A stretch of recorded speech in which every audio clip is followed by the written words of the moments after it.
کام مل گیا ہے۔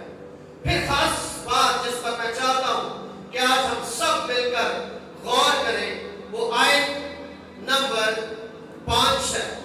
پھر اس نے دوپہر اور تیسرے پہر کے قریب نکل کر ویسا ہی کیا، 6 آیت، اور کوئی 1 گھنٹہ دن رہے، پھر نکل کر اوروں کو کھڑے پائے۔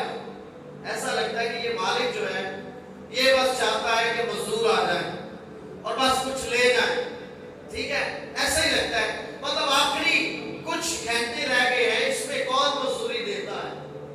اور مجھے لگتا ہے کہ ہم سب جو یہاں پر تشریف فرما ہے، ہم لاسٹ آورز کے خدام ہیں۔ ایسا لگتا ہے کہ نہیں؟ دنیا اینڈ پر لگی ہوئی ہے، خدا نے آپ کو، ہم سب کو اپنے جلال کے لیے، اپنی خدمت کے لیے پاکستان میں بلایا ہے۔ اس نے ہمیں نام لے کر بلایا ہے اور اس نے ہمارے سپرد کام کیا ہے۔ اور تو گڈ نیوز جو ہے وہ یہ ہے کہ آخر والے جو تھے ان کو سب سے پہلے اجرت ملی۔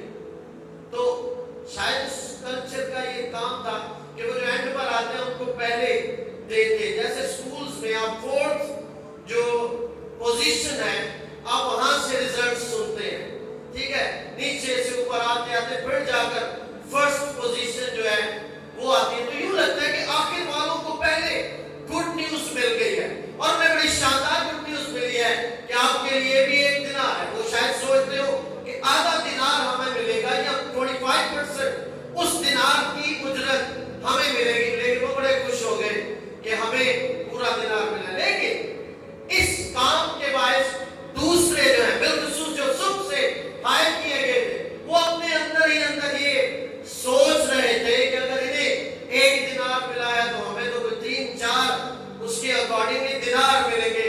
لیکن ایسا نہیں ہوتا، جب ان کی باری آتی ہے تو ان کو بھی ایک ہی دینار ملتا ہے۔ وہ ناراض ہوتے ہیں، وہ مالک سے کہتے ہیں، تو مالک کہتا ہے بھائی جو طے کیا ہے وہ دے رہا ہوں، تو کیا میں اپنے مال کا محتاج نہیں ہوں؟ میرے عزیزو، میرے my dear pastors of Sialkot اور دیگر جتنی جگہوں سے آپ لوگ آئے ہیں، خداوند نے ہمیں خدمت کے لیے ان ایام میں، ان آخری سالوں میں بلایا ہے، اور اس کی آمد جلد ہونے کو ہے، وہ جلد آنے والا ہے۔ شاندار یہ بات ہے کہ سب کے لیے ہی وہ اس کا جو ترازو ہے وہ ایکول ہے، وہ ہم سب کے لیے، ہم سب کے لیے ایکول ریوارڈ رکھتا ہے۔ جان دینے تک بھی وفادار ہے تو میں زندگی کا تاج تجھے دوں گا۔ آئیے اس کے کھیت میں بڑی خوش اسلوبی کے ساتھ ایک دوسرے کو سپیس دیتے ہوئے، ایک دوسرے کی برداشت، ایک دوسرے سے معافی مانگتے ہوئے اور معاف کرتے ہوئے۔ اکثر لوگ کہتے تھے معاف کرنا، میں معافی مانگنے سے اس کا آغاز کرتا ہوں۔ آئی تھنک اس طرح یہ زیادہ خوبصورت ہو جاتا ہے جب ہم جا کر کسی سے معافی مانگیں، ٹھیک ہے، لیکچر ہم یہی دیتے معاف کر دو، نہیں، ہم سب کو معافی کی کہیں نہ کہیں معافی مانگنے کی ضرورت ہے۔ ایسا ہے کہ نہیں ہے؟ بتائیے، آواز بڑی کم ہے، اگر کلیسیا ہوتی تو سارے کہنا سے۔ تو آج چونکہ لیڈرز یہاں پر بیٹھے ہیں، خداوند آپ سب کو برکت دے، آمین۔ ایک بڑی اچھی کہانی کے ساتھ جو قیادت کے حوالے سے، یہاں پر قائدین بیٹھے، لیڈرز بیٹھے ہیں، اگر کوئی پاسٹر نہیں تو اپنی منسٹری کا ایٹ لیسٹ وہ چیئرمین ہے یا ڈائریکٹر ہے۔ تو ایک بڑی شاندار کہانی جو کل رات میں نے پڑھی، میں چاہتا ہوں کہ آپ کے گوش گزار کر دوں۔ ایک چرواہی کے پاس جو بھیڑوں کا چرواہا ہوتا ہے، اسے ایک شیر کا چھوٹا بچہ مل جاتا ہے، وہ گم گیا ہے یا جو کچھ بھی ہو گیا ہے، یا وہ ڈرا ہوا کہیں بیٹھا چھوٹا سا ہے، وہ اسے بھی بھیڑوں کے ساتھ اپنے ریوڑ میں لے لیتا ہے، وہ بھیڑوں کے ساتھ ہی پلتا ہے، کھاتا پیتا ان کے ساتھ ہے، اسی باؤنڈری میں جو فارم ہاؤس کی باؤنڈری ہے اسی میں رہتا ہے۔ کبھی کبھار چرواہا اس فینس کے باہر انہیں لے جاتا ہے، اس باڑ سے باہر لے جاتا ہے، مزید پانی پینے کے لیے یا مزید چارے کے لیے۔ ایک روز درندہ آ جاتا ہے، شاید شیر آ جاتا ہے، تو شیر ان میں سے بڑے کو لے لیتا ہے اور کھا جاتا ہے۔ یہ باقی ڈرتے ہیں، یہ بھی ان کے ساتھ ڈر کر واپس فینس کے اندر، اس باڑ کے اندر اپنے آپ کو محفوظ وہ سمجھتے ہیں، وہ چلا جاتا ہے۔ پھر چند دنوں کے بعد جب یہ ڈر خوف اتر